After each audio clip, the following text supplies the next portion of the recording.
Good evening to all of you. We are starting today the third part of our webinar series titled Pariniyati, which is conducted by the Sustainability Standards Board and the International Affairs Committee of ICMAI. We are covering today the overview of the regulatory framework on sustainability, role of professionals in implementing sustainable practices, and relevance of ISS 1 and ISS 2. Before we start the session, let us start with an auspicious note with the Institute's anthem.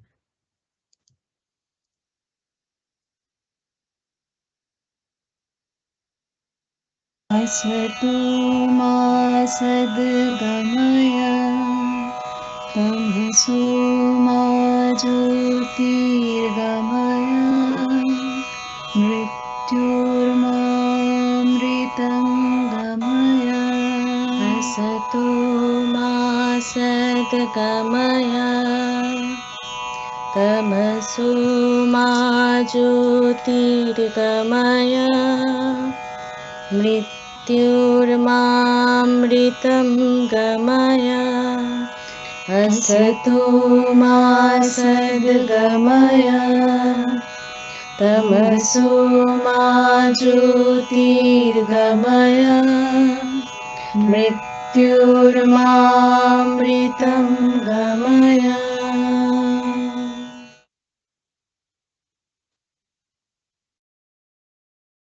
Just to have a brief introduction of our speakers today, CMA Shekhar and Dr. Ranjit Krishnan, both are members of our Sustainability Standard Board. Starting with CMA Shekhar, sir is a BCom, FCMA, ACS, LLB General, is in whole-time practice as company secretary since 1996. He is also registered as insolvency professional. He specializes in the field of corporate laws, foreign exchange management, SEBI activities, and corporate sustainabilities. He has also contributed in various publications. He is currently the co-opted member of Corporate Laws Committee and member of the Sustainability Standard Board (ICMAI). CMA Shekhar is also taking various sessions of our ESG certificate course. Dr. Ranjit Krishnan is currently a sustainability consultant who is specializing in the field of sustainability research and academics. He is having an experience of over 2 decades in research, training, writing, and teaching. He is a member of board in studies in many institutes of national repute. He is widely traveled.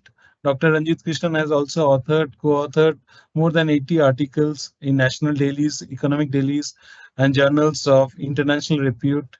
He is also the editor of our monthly newsletter of SSB, Sukhino Bhavantu. With this small introduction, I request both the speakers, we welcome them. We also have with us Dr. Kimi Thareja. She is Joint Director and the HOD of this international department. Welcome, madam. With this small introduction, I request Shekhar sir, Ranjit sir to please take over and start your session, please.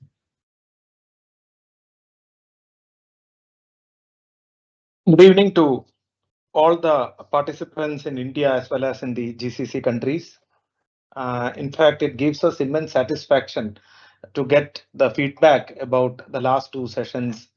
And we are happy to note that the members from India as well as from GCC countries are getting benefit out of this session. We have already covered, 50% of the contents of this webinar on, the first two sessions were held on 1st and 2nd of July. And on the first day, we have covered understanding the Gulf business environment and the framework segment-wise business avenues and the need, scope, and requirement of sustainability in GCC nations. We have seen that the entire GCC is moving from, the what do you say, perishable fuel to the non-renewable fuel segment to other various segments. We have seen in detail in our last sessions. We have also seen the impact of climate change, the consequences of global warming, how we can convert the threat and challenges of global warming into opportunities and all those things. And we have also covered in detail about the the 17 sustainable development goals prescribed by the United Nations. Parameter wise also we have covered, and we have also seen how the GCC countries are performing. We have made a detailed analysis of how countries like Saudi Arabia, UAE, Qatar, Oman and Bahrain are performing in terms of sustainability development goals. And today we are back with for the third session, where we'll be covering the regulatory framework of sustainability and the role of professionals in implementing sustainable practices, and the great initiative taken by the Sustainability Standards Board of the Institute of Management, Cost and Management Accountants of India. That is, we have recently come out with ISS 1 and ISS 2, which speaks a lot about our efforts of moving towards taking up opportunities in the international arena. With this, today we'll be covering about various framework. We all know that, we are in the second regime of framework when it comes to reporting.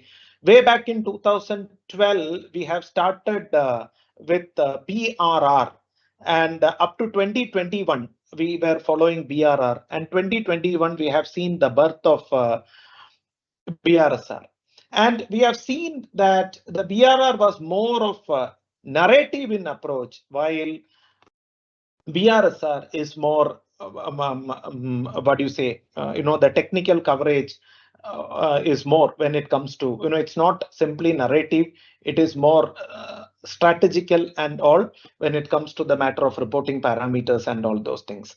And you will agree with me that many of the countries, particularly developed nations also, are following either directly or in part the principles laid down in the BRSR regulation. So BRSR regulations are considered widely as one of the most acceptable regulations by a stock market regulator.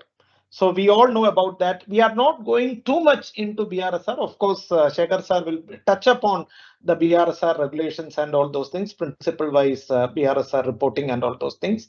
But since as we are focusing only on GCC, it is not ideal to have a BRSR centric coverage when it comes to reporting. So we will be making references about BRSR and all BRSR in between, but we'll be speaking more about the global reporting framework, which includes the GRI to start with, that is the Global Reporting Initiative, which is widely accepted and recognized. In fact, we also have a representative in the board of GRI in our Sustainability Standards Board.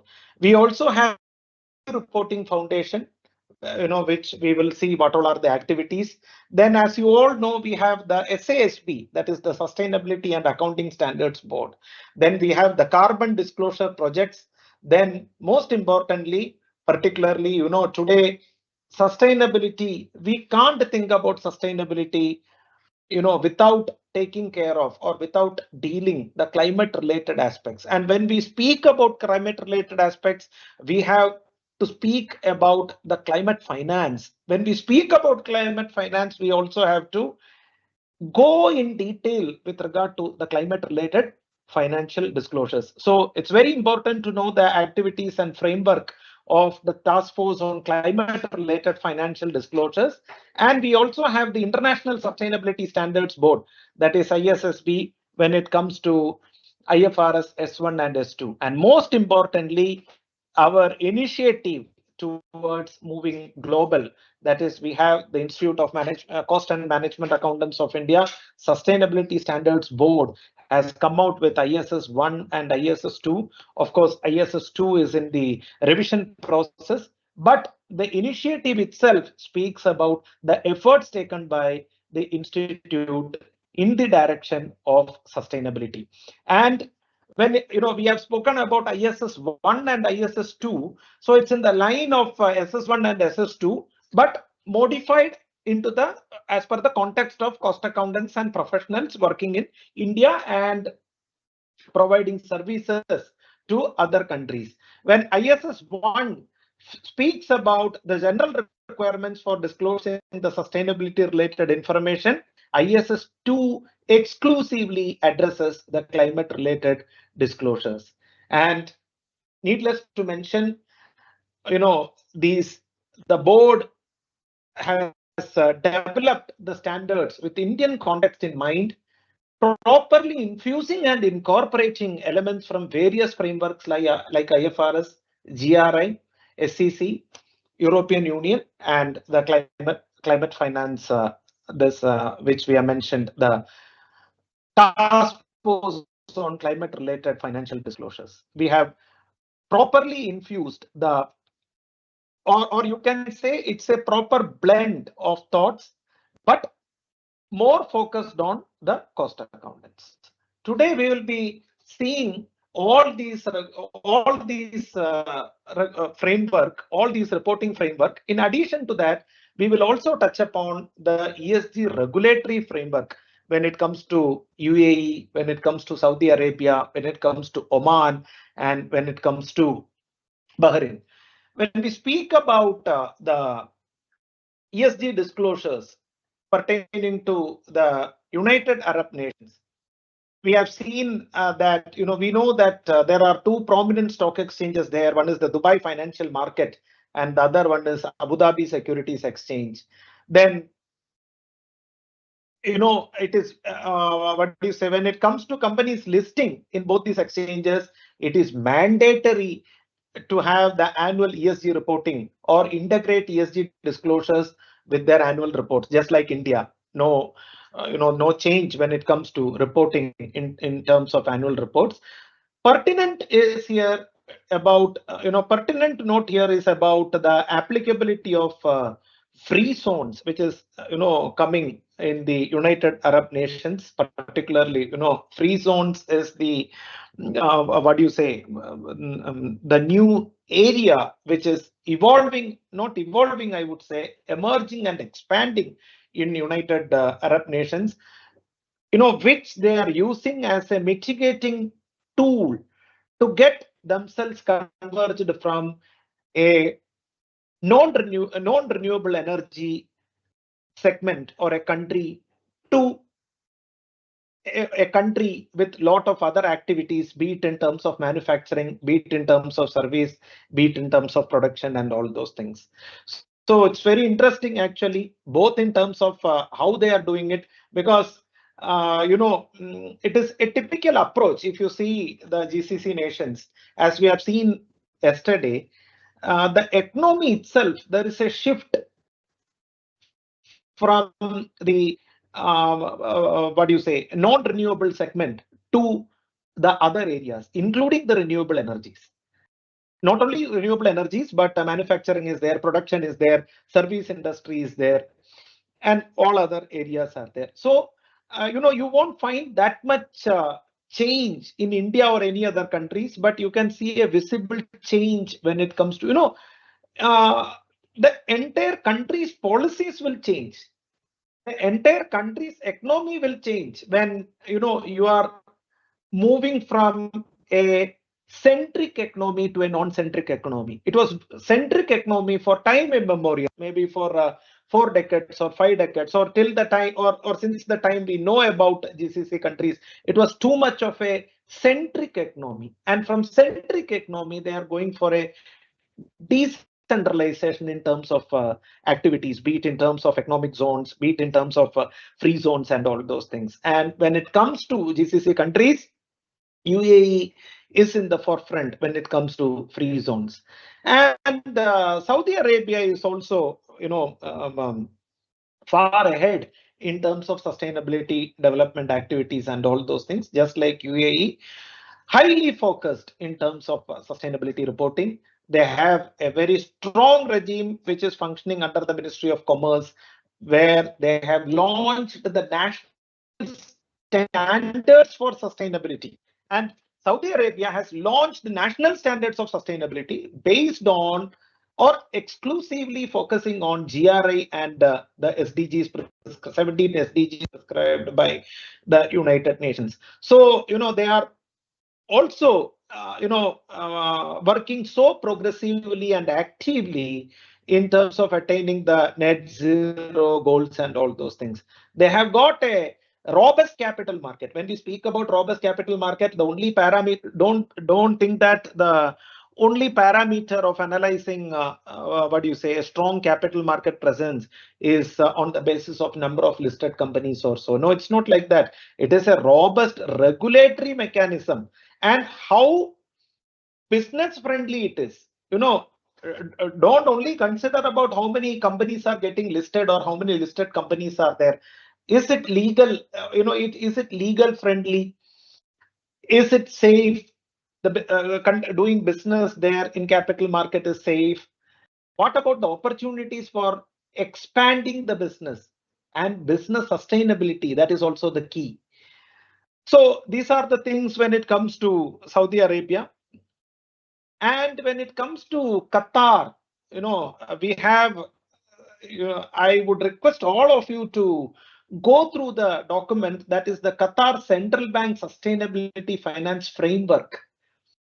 Something which is very, very significant, which they speak about low carbon, inclusive economy. So they have, I have not seen this in other countries, but they have a sustainability, central bank sustainable finance framework when it comes to Qatar. And they have the Qatar Stock Exchange ESG regulations. And many a times, we have seen, particularly in countries like Qatar and all, that the responsibility of the INC is more towards stock exchange, and it is stock exchange which goes back to the regulator and do all the reporting. That we have seen in Qatar. We have seen in Qatar something which is again significant. That is, they have a Qatar Financial Market Authority, that is QFMA Corporate Governance Code, which also we will be discussing. And they have a ministry, which speaks about the ministry which speaks about green gas emissions and all, net zero and all. That is the Ministry of Environment and Climate Change. They have, Qatar, as compared to the other countries like Saudi Arabia and UAE, has got a robust labor law reforms also, taking care of the sustainability related aspects and all. And when it comes to Bahrain, we have the Central Bank of Bahrain directives. We have the Supreme Council of Environment, which, in Bahrain, there is a Supreme Council of Environment which speaks exclusively on waste management, biodiversity, climate action, and the net zero emissions. Net zero emissions, actually, they are targeting by 2060. But I have read somewhere, Shekhar sir will vouch that UAE and all are targeting 2050. So these are some things which are very significant. And of course, Kuwait also is there. They have also got a very strong regulatory framework. So GCC countries, common goal but diversified, common goal, common objectives but diversified modes. That is the, so colorful it is. That is the, all the countries have their own separate type of, way by which they are executing this framework and all those things. But the broad framework, it is all based on the broad framework which we have discussed. That is GRI, VCF, and a task force on climate finance regulations and all those things. During the course of this talk, I'm sure that Shekhar sir will throw light on the these aspects also, and will go through in detail with regard to these aspects. Thank you. Over to you. Thank you. Earlier. Right. Able to hear me now? Sir, Yeah, you we can can hear you. speak, sir. Sir, you can start your PPT, sir. Okay. At the outset, sorry for the internet break,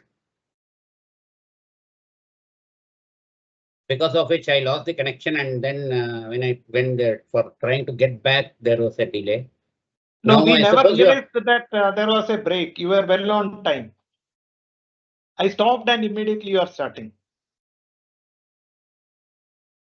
Okay, fine. So shall we?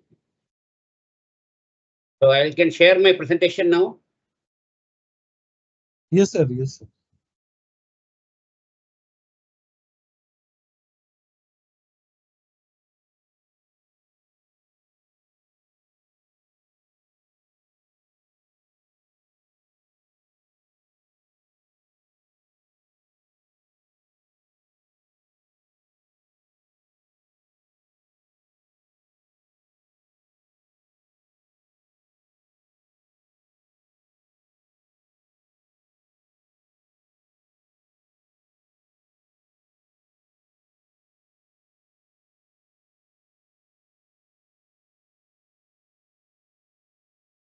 I should close this screen, right?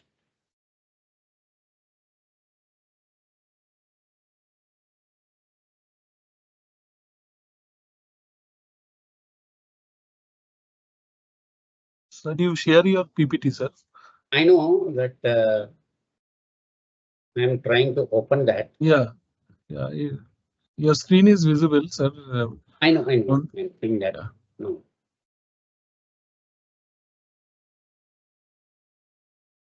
Now this slideshow is Yes, yes. coming. Yeah, it is coming, sir. You just put it in slideshow mode, sir. Resume slideshow. I don't know why it is not resuming.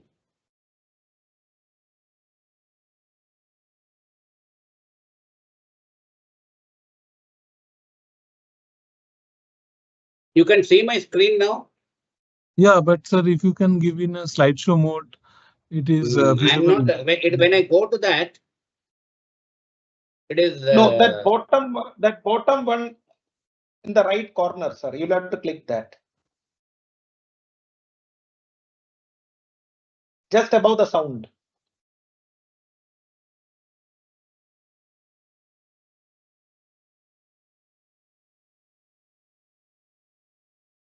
It is not going to play. So I'll close this file and open again.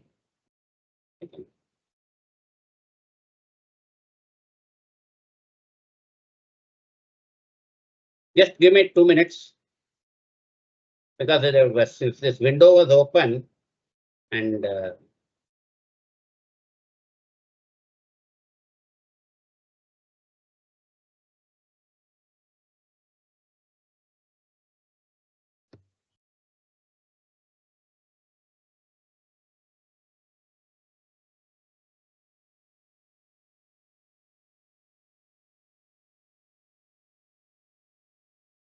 now you are seeing the screen.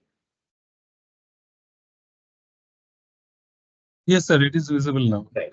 But only you have to put in the slideshow mode, sir. Okay. No, sir. It's It clear is now. no. You click on that. Now your notes and other slides are also Achha, coming. display settings. Yeah, yeah.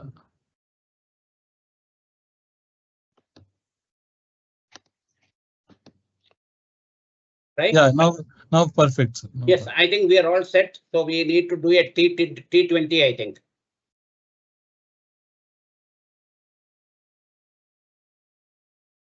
Now, basically, there's a global ESG reporting framework.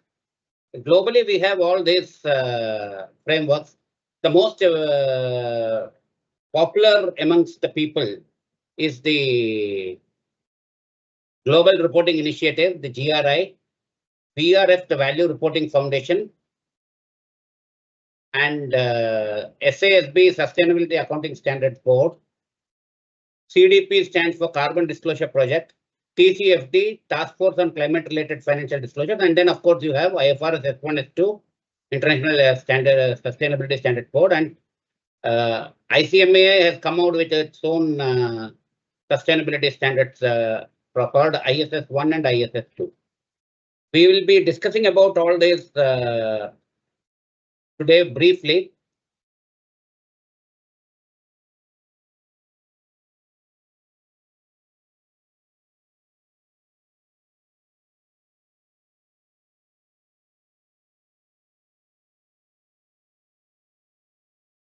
First, we'll have an overview of GRI.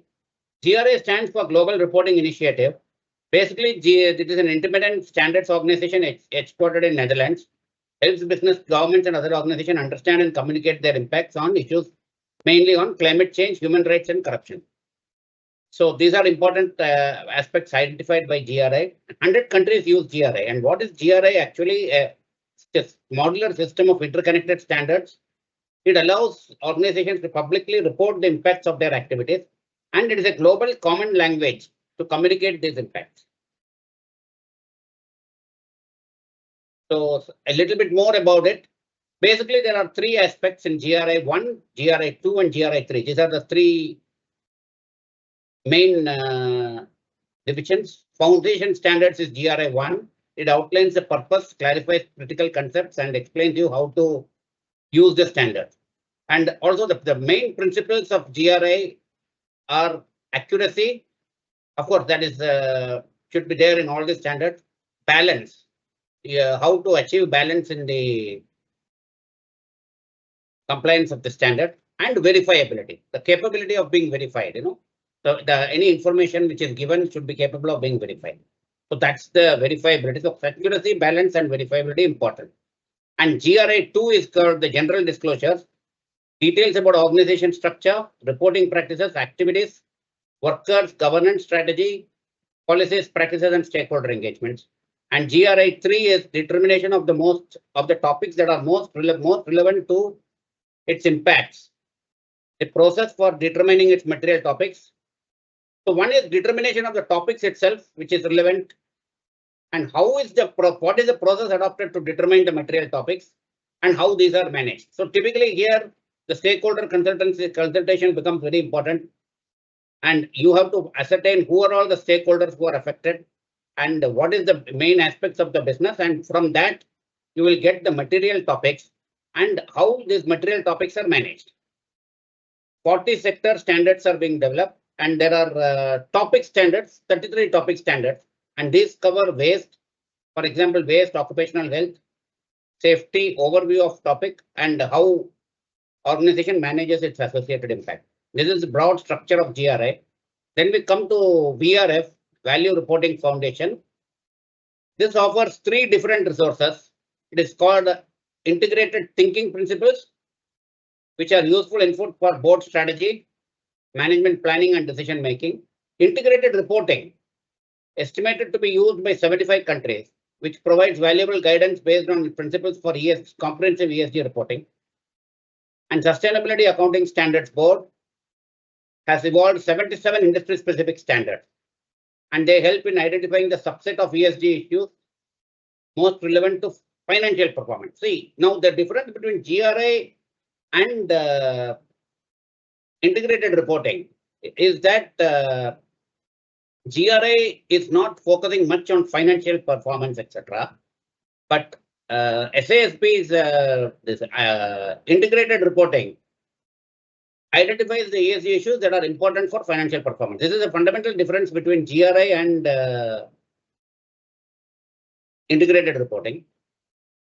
But our intention is that integrated reporting can provide valuable insights into various sustainability issues from an investor's point of view. GRI considers with all stakeholders balanced. But here, with the case of integrated reporting, it is from the point of view of investors. Investors is given a great importance in the integrated reporting. Now, we have 2 aspects in this which are important: guiding principles and content elements. Now, guiding principles is that there should be a strategic focus and it should be future looking. So orientation should be future. In financial statements, etc., it is historical. But here we are having it is prepared from the point of view of future, how it is going to affect. Connectivity of information, stakeholder relationships is given importance, but from an investor perspective. Materiality, conciseness, reliability and completeness, consistency and comparability. So these are all the guiding principles. And what are the content elements? Organizational review and external environment, governance, business model, risks and opportunities, strategy and resource allocation, performance, outlook, basis of preparation and presentation. Carbon disclosure project. This is basically not an overall reporting. There is more emphasis mainly on carbon footprint. It is a non-profit organization founded in 2000. Effect on environment is the focus, but it has got a very wide coverage. 18,700 plus organizations in 1,100 cities and states. And in 2022, this is the data. CDP has got three important pillars: climate change, forests, and water security. And it is aligned with science-based targets and TCFD, that is Task Force on Climate-Related Financial Disclosures. So carbon footprint and the climate-related disclosures, and the targets are, whatever targets are set, that is science-based. Now, what are science-based targets? These provide a clear, defined pathway for companies to reduce greenhouse gas emissions. And when are the targets considered to be science-based? It is necessary that it should be in line with what the latest climate science deems it necessary to meet the goals of Paris Agreement. As you know, Paris Agreement is the basis for all the sustainability efforts that we are taking today.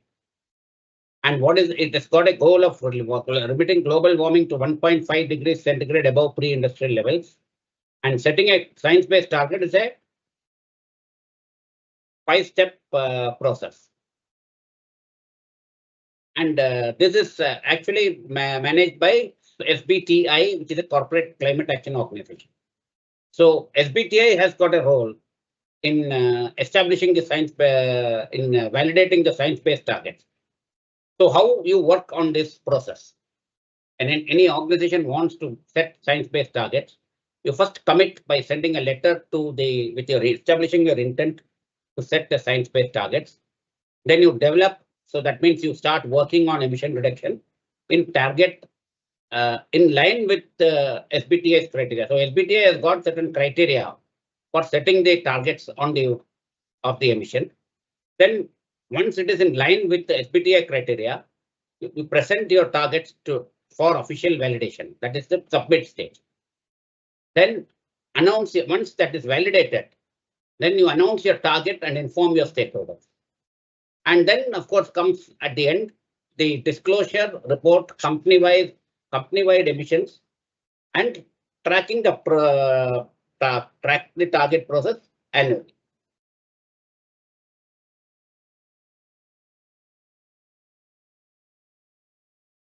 Now, what happens is this science-based targets. It is important to understand that there are two situations when you are trying to align with TCFD. There are two situations. One situation is that the entity has a validated SBT. Then it is very easy to get the points in the CDP assessment. If entity does not have a validated SBT, then how does TCFD work? It has to take two separate targets, a medium term target. Medium term is defined as 5 to 15 years. And long-term target is defined as 15 plus years. So when you say net zero, for instance, I will achieve net zero in 2070. So it fits in long-term target. Whereas you say that I will achieve net zero in 2030 or 34, 30, let's say 2030, if you say, or 2035, 20 up to 2039, 2040, it will be a medium-term target. Alignment with TCFD. In 2018, CDP aligned with TCFD by translating their TCFD recommendations and pillars into actual disclosure questions and a standardized annual format of CDP. So because of this, CDP has the largest TCFD aligned environmental database. So there are a lot of international agencies which are working, and when we talk of sustainability reporting, etc., we have to determine which of these framework is relevant and perfect and a perfect fit for our case. Now we see IFRS S1 and S2 International Standards, Sustainability Standards Board, what it is. ISSB is an independent private sector body that develops and approves IFRS sustainability disclosure standards. And it operates under the oversight of IFRS Foundation. And you know what is IFRS? International Financial Reporting Standards. ISSB was formed in 2021 because of two consultations. There is a demand for global sustainability standards and what role the foundation might play in the development of such standards. So the two international standards were released effective, that became effective for periods beginning on or after 1st January 2024. IFRS S1 and IFRS S2, so called S1 and S2. And ISSB, actually what they have achieved is they have brought together the Climate Disclosure Standards Board and the Value Reporting Foundation. Value Reporting Foundation, we saw what that integrated reporting, and Climate Disclosure Standards Board. These two requirements are brought together in ISSB. But let's see where is the focus. S1 is requiring disclosure of all information about what? Sustainability related risks and opportunities that could reasonably affect a company's prospects. Now, what prospects? That's what is important here. And S1 provides a basic requirement for sustainability disclosures, which should be used with S2 and the future standards to be released. So as on date, there are only two standards, S1 and S2. S1 is general and S2 is climate related. That's what you have to know. Disclosure of material information about sustainability related risks and opportunities, we saw that. Then requires industry specific disclosure. So each industry, according to the requirement of the industry, there will be industry specific disclosure with reference to industry based SASB standards. We saw industry based SASB standards earlier for 77 or something industry. Refers to sources to help companies disclose related risks and opportunities and information. But whatever risks and opportunities we are talking about here is other than S2 that which deals with climate related disclosure. And it is from an investor's perspective to understand the sustainability related risks and opportunities connection, how it is connected with sustainability related financial disclosures and financial statements. So if there are sustainability related risks and opportunities that are affecting your financial disclosures connecting with sustainability related and how it affects the financial statement. Now, when we say it is gap agnostic, which means that is the financial statement, whether it is prepared on the basis of IFRS, whether it is prepared on the basis of Indian GAAP or US GAAP, it doesn't make any difference for application applying IFRS. An entity wants to apply IFRS 1. It may follow any accounting standard or reporting standard. That is for financial statements, it may follow any standards. IFRS S1 can be ideally used even with that. S2 is specifically climate related risk and the strategy disclosure that distinguish between physical and transitional risk. Disclosure of their plans to respond to climate related risks and opportunities. So here it is climate related risks and opportunities only, whereas there IFRS S1, it is all sustainability related risks and opportunities other than climate related. And then climate related targets, how they are set, and also what are the targets which are required to be set as per the prevailing law and regulation. Scenario analysis, if any, which have been done, how various climate related events may impact the business in future. Then climate related metrics target disclosures dealing with specifically with GHG emissions, Scope 1, Scope 2, and Scope 3, industry-based metrics relevant to the company, and company-specific metrics considered by the board or management when measuring progress towards set targets. So as it can see, IFRS S1 and S2 tries to balance the entire requirement again from a investor's point of view, but covering the entire gamut of sustainability.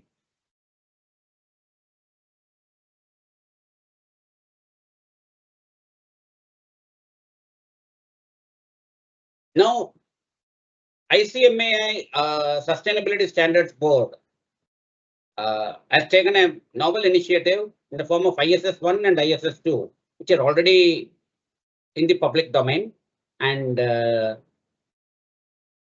in India, we expect the entities to follow these standards and start using them in their reporting. So ISS1 and ISS2 again is almost modeled on IFRS S1 and S2. But there are some differences which we'll explain in the presentation. ISS1 focuses on the general requirements for disclosing sustainability related risk. ISS2 is climate related. And these are made with Indian context in mind and incorporating elements from various other frameworks also. IFRS S1, S2 is main. GRI also it takes, because GRI and S1, S2, there is a fundamental difference. In GRI, there is something called a double materiality concept. So that is not, whereas in IFRS, it is only financial materiality and sustainability materiality, which is affecting the financial prospects. Sustainability risks and opportunities affecting financial prospects. But GRI covered all sustainability related opportunities, whether it is affecting cash flow, profits, or existence. SEC, EU, and TCFD. So all these frameworks are used when we are preparing this ISS1 standard. ISS1 and ISS2. So what is ISS1 disclosure? Fundamental principles and requirements for disclosing information about an organization's sustainability performance and impacts. Areas covered are governance, strategy, risk management, and metrics related to environmental, social, and governance, ESG factor. Aims to ensure that sustainability information is relevant, reliable, comparable, and transparent. And what about ISS2? Climate related disclosures, but here it is aligning with recommendations from Task Force on TCA, climate related financial disclosures. This also covers the same like governance, strategy, risk management, and metrics. Helps the organization communicate their climate related risks and opportunities to stakeholders. Now, what are the main features of ISS1 and ISS2? Standards are tailored to Indian needs in regulatory landscape applicable in India, drawing from BRSR framework. So BRSR framework, there are a lot of data points which require disclosure, and ISS1 and ISS2, if it is followed, it helps in reporting reporting and disclosure for BRSR. And there is a cost accounting dimension in the sense that the standards incorporate cost and management accounting principles, reflecting ICMAI's expertise in this area. User-centric approach, various stakeholders perspective is covered, investors, regulators, public at large, sector agnostic. And anyway, as I said, IFRS S1 and S2 also is sector agnostic. Not sector, not IFRS, BRSR is sector agnostic, which is why ISS1 and ISS2 is made sector agnostic so that it could be useful for BRSR purposes. So these standards are used for all the industries and the sectors. So the need for coming out with sector specific or industry specific standard is not there in the case of ISS1 and ISS2, whereas IFRS S1 and IFRS S2 will necessarily have to have sector-based guidance.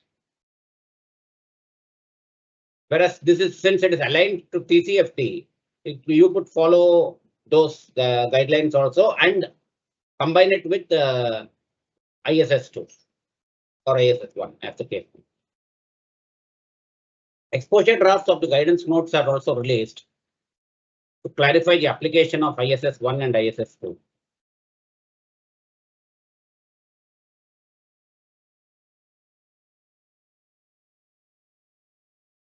Now let's come to what is the regulatory framework of sustainability in the GCC country.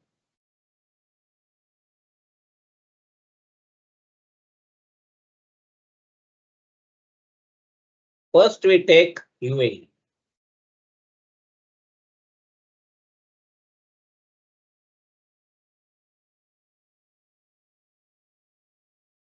UAE has got two stock exchanges, which are the principal regulator, Dubai Financial Market, Dubai, and Abu Dhabi Securities Exchange, ADX. And the principal regulator is the Securities and Commodities Authority, SCA. Now, companies that are listed in DFM and ADX,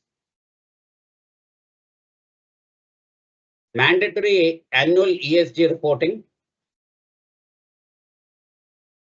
Otherwise, integrate ESG disclosures with the annual report. So both the practices are followed, and generally the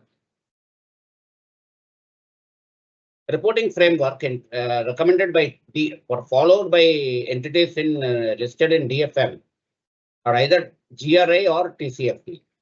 And ADX, it is mainly, it promotes voluntary adoption of ISSB. ISSB means we saw the IFRS S1 and S2.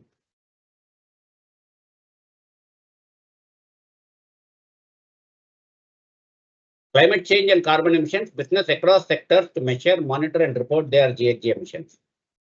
Now, this is the interesting part. You see, the wide application. Abu Dhabi Global Market and Dubai International Financial Center have their own sustainable financing frameworks and regulations promoting ESG disclosures. And ADGM's ESG disclosure framework require entities to say that they have complied, or if they have not complied, they should explain.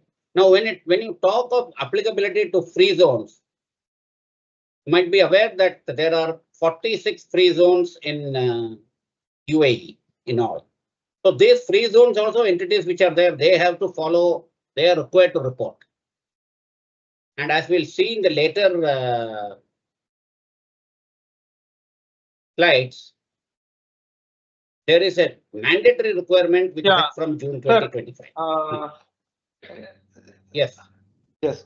When it comes to free zones, you know, there are certain things which we cannot reduce totally. For example, carbon footprints.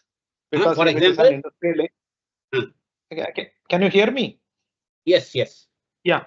So these free zones, particularly in UAE and Saudi Arabia, has got altogether a different guidelines, even from the perspective of bank lending and all those things. The parameters for bank lending for the setups which are in the free zones and some other service industry is totally different, because there are certain things which you cannot ignore or neglect. For example, industrialization and manufacturing is not possible. It's next to impossible without carbon footprints. So there, the objective is to reduce the carbon footprints and or to eliminate or make it minimal the consequences of carbon footprints to the society. So there, if you look at the ESG parameter, more than environment, they take care of the society. They take care of the citizens. Yes. Because one thing which we have to understand is, sustainability as well as, industrialization can't be followed 100%. So up to what extent it can be followed, how healthy it can be followed, how to reduce its impact, that is what is important. So, how it so can be I- minimized or how it can be. Hmm. So what happens? Some of the areas, practically speaking, environment can't be taken care fully, but they ensure that the social aspects are protected in all aspects. So there are basically, when we talk of ESG, there are three pillars: environment, social, and governance. Now, Correct. free zones, I think free zones, social can be sector Social agnostic. parameter is having more weightage. Social can be sector agnostic. Governance can be sector agnostic. But when it comes to environment, I think the application of the various mandatory disclosures would vary. But whether but they have stringent and strict regulations. For example, how far, what should be the distance of a free zone from a common area and all those things, living area and all those things. They have some sort of uncompromising approach. And as you see, such a small country, you can see 46 free zones. So imagine the pace at which industrialization is happening in GCC countries. But what Shekhar sir spoke about, that figure 46 is only pertaining to one single country. Now, if you look at other countries like Qatar, Oman, Bahrain and all, it will be more. But the extent of applicability and extent of extent to which ESG is spreading can be gauged by this. In full and good spirit, I would say. But it's all depends on the implementation. Anyway, let's go ahead now. Slightly behind schedule also. We try to go through faster with the presentation, but let's just go ahead.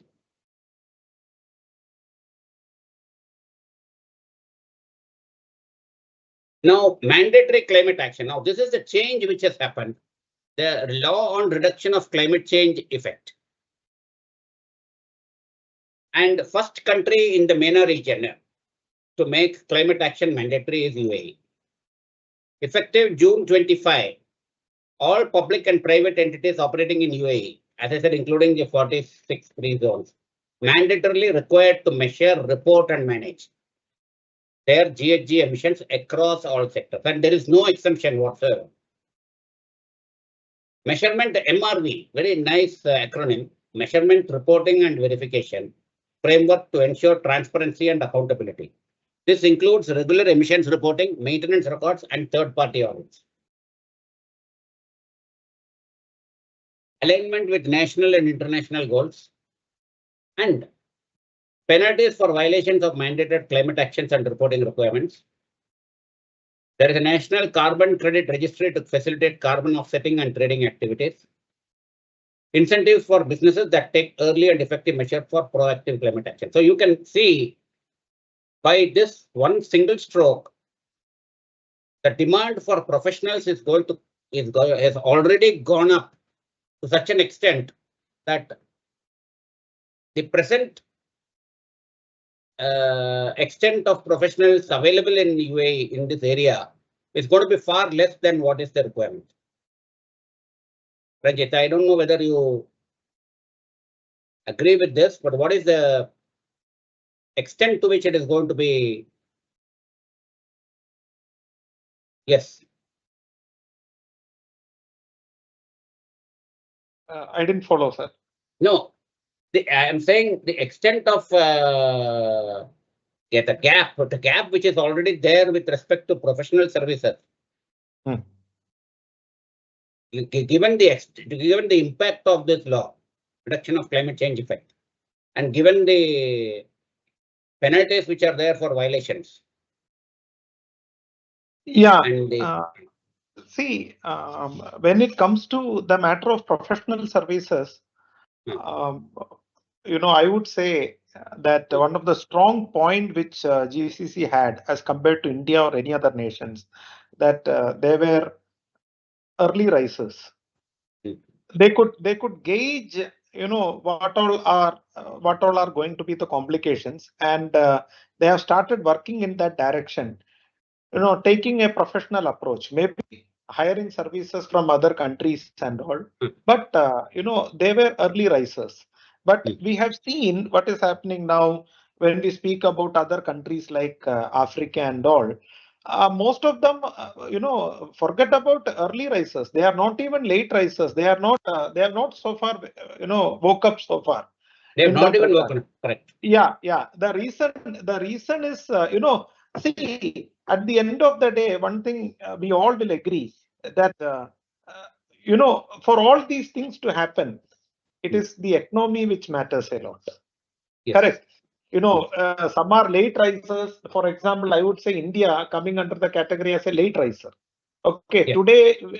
Today economy is not a problem for us. We may say. Of course, we speak about the other side like unemployment and all those things. But overall, in a macro level, when you speak, we are late. We are, at least we have woken up. Whereas some other countries, if you take the case of Kenya and all, so I would say that opportunities for professionals in the what do you say, Caribbean nations and in the African nations are going to be more and more, because Yes. because they have to take care of the history also. They have to start from the beginning. They have to start from scratch. Whereas in GCC nation, that is not there at this point of time. They have started, of course. The only thing is that up to what extent they have progressed or progressing is a matter of question. But they have started. And the reason for that start is nothing but a strong economy. Hope you will agree with me, sir. Yes. Yeah. Now we come to what are the compliance requirements for entities now arising out of this. Measurement of scope 1, scope 2, and scope 3 emissions and validating them, because there is going to be assurance also of the data which is there. Because unless you get your data assured, there is always a risk about the reliability of the data.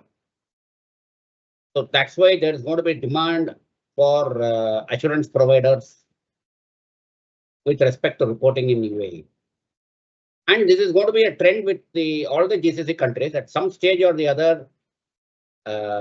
Mandatory ESG reporting and assurance is on the cards.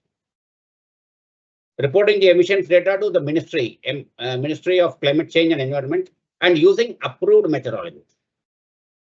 So how do you demonstrate that your methodologies are approved? And that's why we are referring to international frameworks.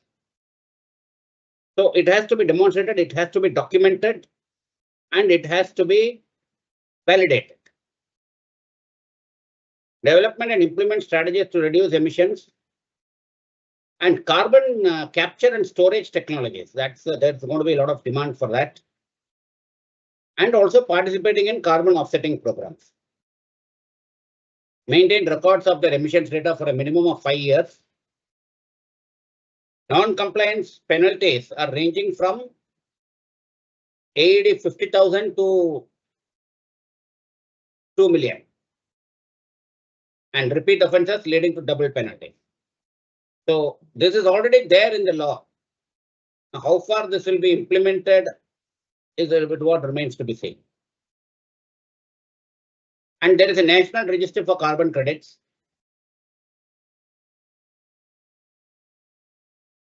And the GHG emissions exceeding a certain threshold, greater than or equal to 0.5 million metric, and everything is measured in terms of equivalent of carbon dioxide for scope 1 and scope 2 emissions to register in the National Carbon Credit Registry.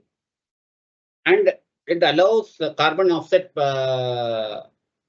projects and high emitting entities to offset their emissions by purchasing verified carbon credits. So if there is high emission, they can buy carbon credits and offset. And what further is happening is that specific emission targets are being implemented starting 2026, and focus is on sectors like oil and gas, petrochemicals, energy and utilities, mining, steel and cement.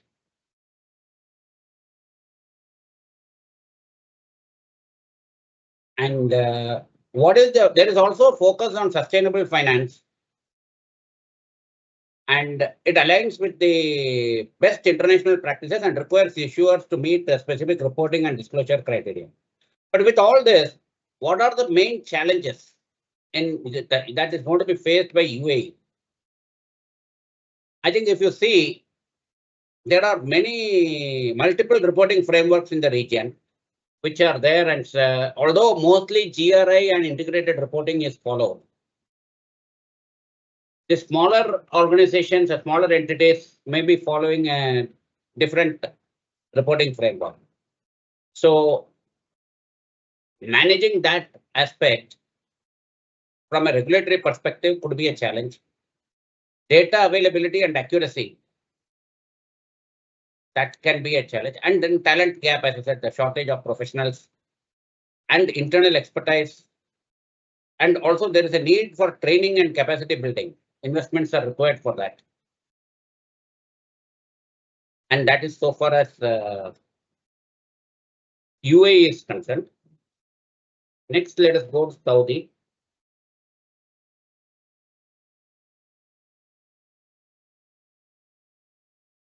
Saudi, there is not much that we could say except that what is the regulatory framework in brief. Ministry of Commerce did the launch of the National Standards for Sustainability based on GRI and connected it with the UN SDG. In fact, there is not much that has required to be done because the GRI is already linked to UN SDG in the way it is formulated. But that means Saudi is committed to GRI reporting framework.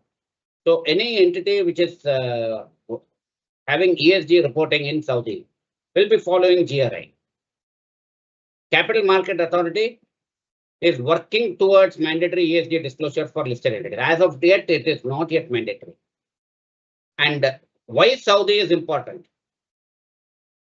Saudi is important because its stock exchange is 9th largest globally. And in the MENA region, it is the largest. So what they have done is Saudi Exchange in 2021 have issued voluntary guidelines to encourage listed entities to disclose their ESG information. Guidelines are aligned. See, when they've given the guidelines, it is GRI, SASB, and TCFD. But as I said, GRI is the most popular. SASB and TCFD is also there. And guidelines encourage entities to integrate ESG practices into their operations. But looking at the current scenario, Saudi has implemented it only with respect to listed entities. The other space also, there will be some more traction going forward. But as of yet, it is only listed entities. And now let's go to the next country, which is Qatar. Qatar Central Bank Sustainable Finance Framework. April 25, they are around 400 companies, statistically speaking, in Saudi Arabia. How much? 400 listed entities. Yeah, around 400. Yeah, around 400. Yeah, but surprising to see that Saudi, there is not much done with respect to ESG for other than listed companies. it's evolving. Yeah, evolving actually, because what happens, one thing what we have observed with regard to Saudi is, you have either a larger entity or a smaller entity. The mid variant you will find missing. You understood, sir? Yes. So smaller entities, either it is very small so that they are not material.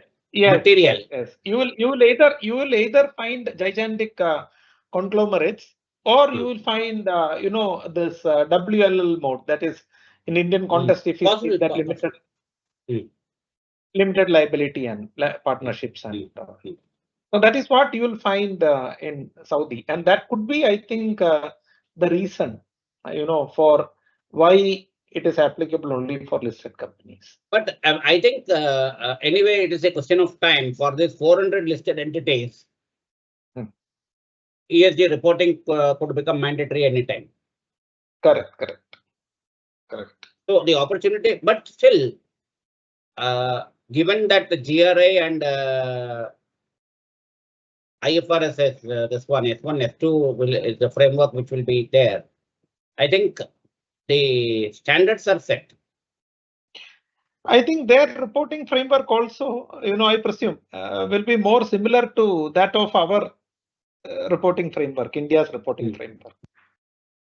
At the most, integrated reporting could go in. Yes. But otherwise, it's going to be either GRI or IFRS S1, S2.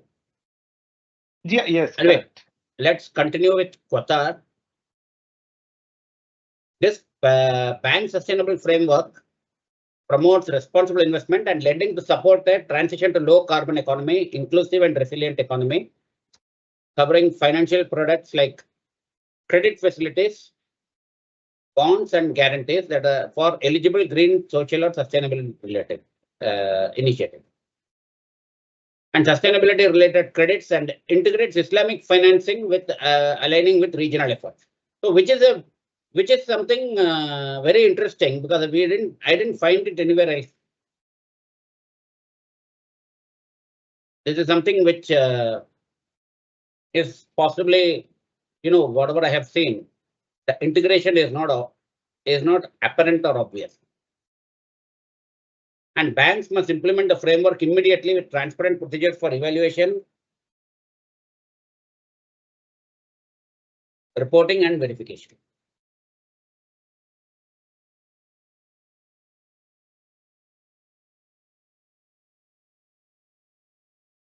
And Qatar Stock Exchange ESG guidelines. Qatar has published voluntary ESG guidance to assist listed companies with ESG reporting.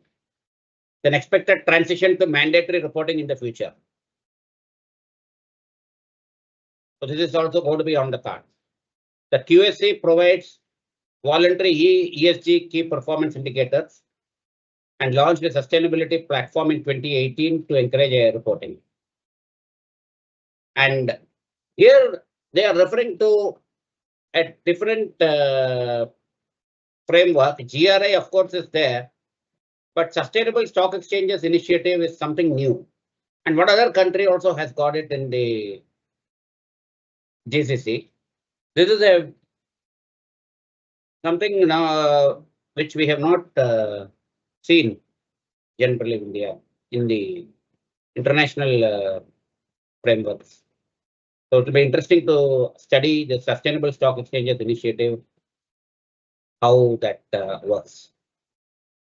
Happens, it is more of a nomenclature, Now, if you look at the Indian context also, and if you look at the guidelines of what is there in the Qatar Stock Exchange, it is more or less same. But only thing is that it is more of a, nomenclature to create or to sensitize the listed companies to move in that direction. Okay. And this is a corporate governance code. So listed companies are encouraged to consider natural environment alongside stakeholder interests. And framework mandates comprehensive disclosure of financial performance, risks and governance practices, including annual governance reports for publicly listed companies. So there is also a corporate governance code separately for Qatar listed companies. Just as we have in India a separate corporate governance code in the listing their disclosure obligations reporting. There is a separate corporate governance code which is highlighted in the case of Qatar. And the Ministry of Environment and Climate Change. There is a National Climate Change Action Plan of 2021. There are environmental goals which Qatar has got. National Vision 2030 and aims to reduce greenhouse gas emissions by 25% compared to prevailing levels. What further Qatar has done is labor law reforms. Social pillar is addressed very clearly. Minimum wage, expanding heat stress protection, because the summer and the days can be very hot. I think we are talking about heat stress protection, we are referring to that. That's what I could make out, but I'm not sure. Ranjit will possibly say a little bit more on that. Regulating domestic worker relationships and establishing a fund to protect against overdue labor. And there is a 2015 law for enhanced transparency and workers' right by allowing job changes. Otherwise, your visa or your status is makes it difficult to change job, and prohibiting passport confiscation. It is very interesting that even migrants are protected. Yes, Ranjit, you have anything to say on this?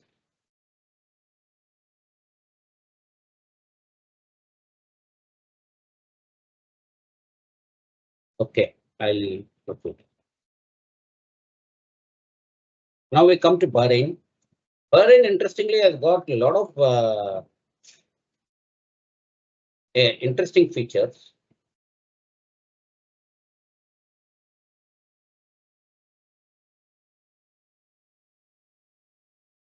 Now, this mandatory ESG reporting, that is Central Bank of Bahrain directive, is applicable to listed companies and licenses. Now, what are licenses? Licenses means entities offering regulated financial services to disclose their ESG performance.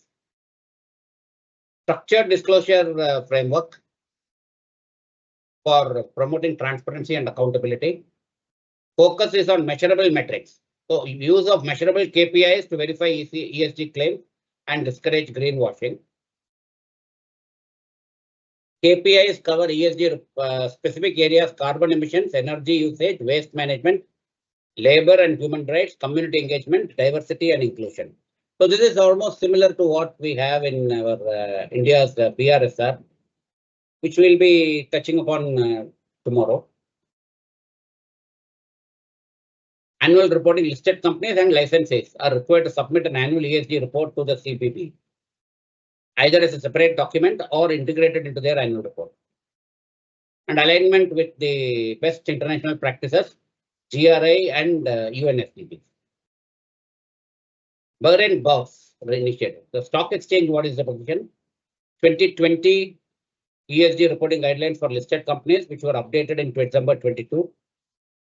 Encouraging disclosures, 32 set of ESG metrics and indicators to inform investor decision making. Promoting transparency and sustainability across listed companies. Sustainable Stock Exchange Initiative, BHP. We saw it earlier in Qatar. It is even Bahrain also is a partner exchange member of the SSA initiative and provides ESG related training on an ad hoc basis.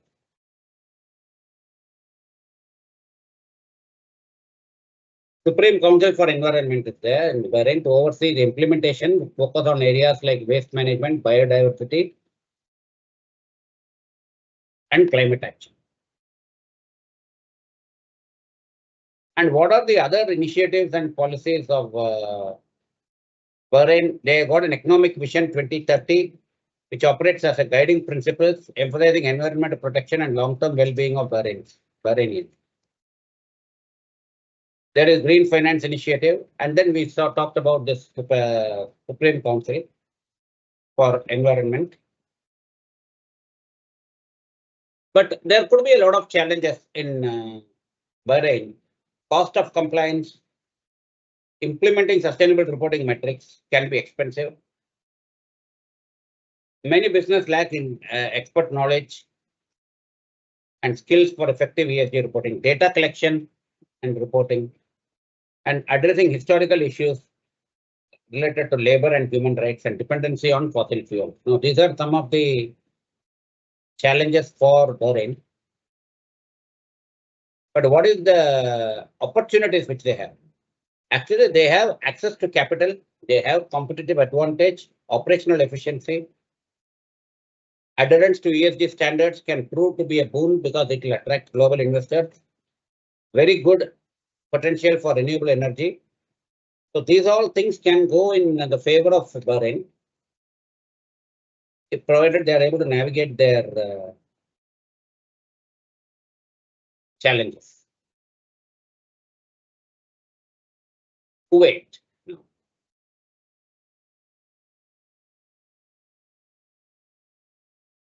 required sustainability reporting for company listed on the market software effective in 2026. It is mandatory. Crucial step towards aligning Kuwait's financial sector with global sustainability standards and promoting transparency. And what about reporting guide? They have also given a reporting guide to asset listed companies in disclosing their ESG issues and sustainability practices. International frameworks, GRI and UNSDG, and is approved by the CME. That is the Capital Market Authority.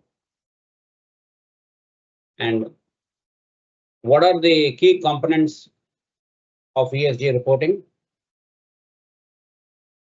Environmental performance, carbon emissions, energy usage, water and waste management and climate related risks.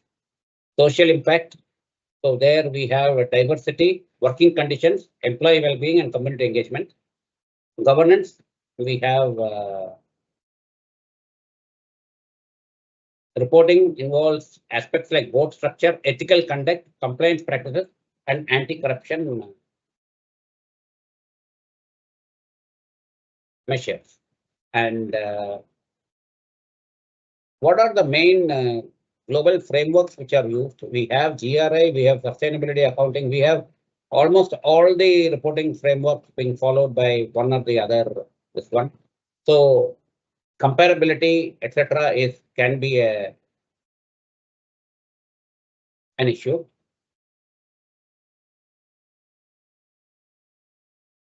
Then there is ESG integration. National Bank of Kuwait has developed a sustainable financing framework, green bonds and integrated ESG criteria in the credit rating process. And Kuwait Finance House for its use of green bonds to fund environmentally friendly projects, and has implemented sustainability strategy that embeds the ESG principles into its operations. So we now go to Oman. Muscat Stock Exchange. Mandatory ESG reporting starting in 2025. So 2025 is a milestone for, we have UAE, we have, I think, Kuwait is 2026. Qatar, it's, we saw it's going to come. And Oman, it is mandatory. ESG reports annually aligned with GRI. Then there are 30 metrics for measuring ESG performance, including carbon emissions, labor practices, and board diversity. Board approval for ESG disclosure, which must be accurate, realistic, and clear, disclosing negative information to the same extent as positive information. Now, this is something they have given very clearly. In India, we have material events to be disclosed within a particular time. So the regulator always says that any material impact has to be disclosed within a certain time period, 24 hours of the event. So when you disclose it, if you disclose only positive information and don't disclose negative information, that is not correct. So they very clearly highlighted this Muscat case. And non-disclosure, non-compliance with disclosure requirements may result in penalties, warnings, and referral to Financial Services Authority for further procedure. Focus areas, again, environmental, social, and governance. Oman also implemented a new labor law in 2021 to improve working conditions. Environmental, we have climate change related issues and investing in green financial instruments like green bonds. And of course, governance is also given a focus.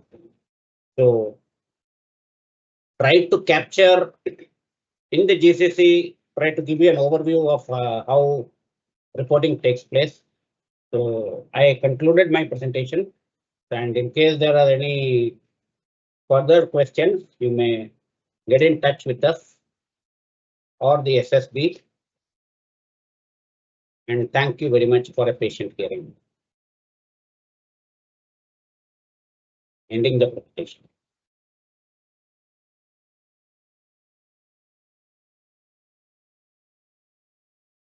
Thank you, sir. I think one or two questions have come if you can answer them, sir. Sir, first question has come.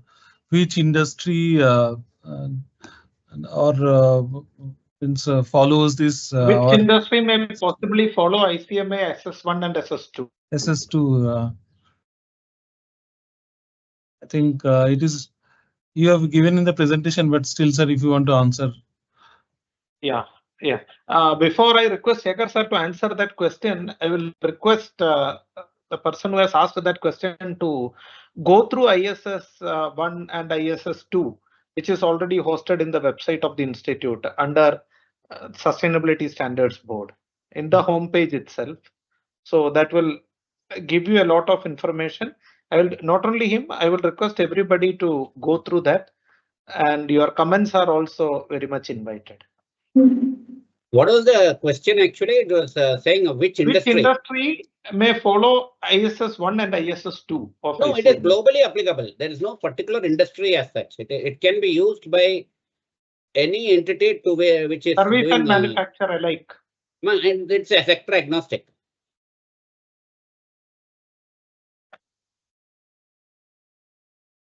Yes, and next, any other question? So so no other questions in the chat box as such. But anybody may like to ask, they can allow them to unmute and. No, they cannot unmute themselves because it's a webinar forum. But still, we are waiting for questions from the participants.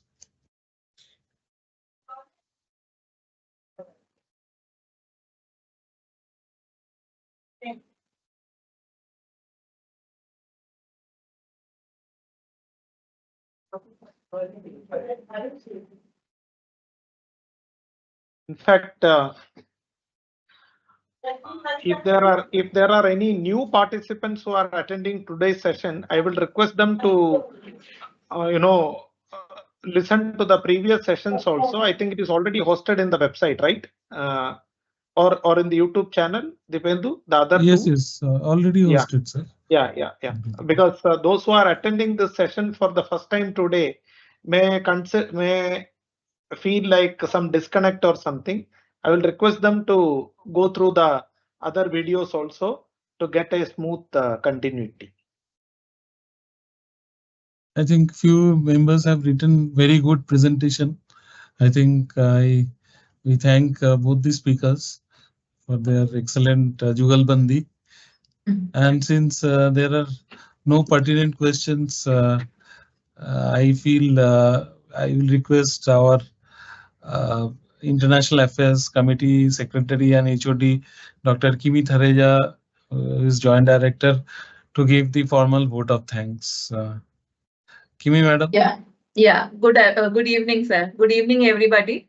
As we come to the close of this insightful and inspiring webinar on global sustainability opportunities, it is my privilege to extend a heartfelt vote of thanks to all the participants. Kimi, madam, I think we cannot see you, madam. If you can unmute your video and so that we can put you on screen.